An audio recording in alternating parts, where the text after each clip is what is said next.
Hello, welcome to another Security 101. And this week we want to answer a question that actually came in from our Security Decoded show where we talked about watering holes. So we got the question, what is a watering hole?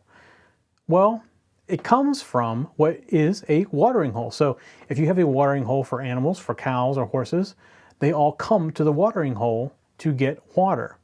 So with malware, the watering hole is just like that, except it's for us to get information. So for example, a good watering hole example would be the Washington Post or LA Times, some website where people go every day to get their news.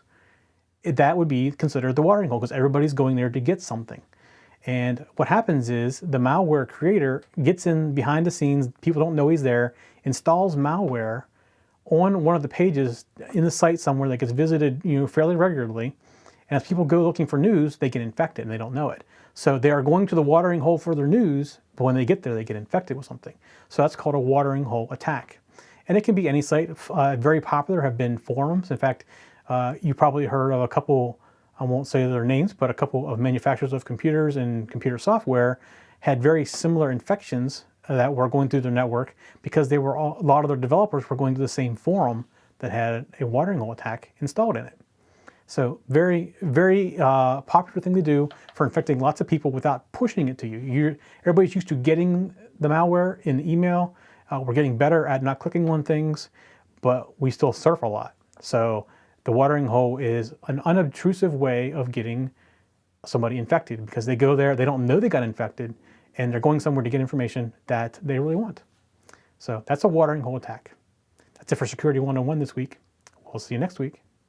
For show notes for this show, contacts, and more, go to the techzen.tv website where you can get show notes for all of our shows.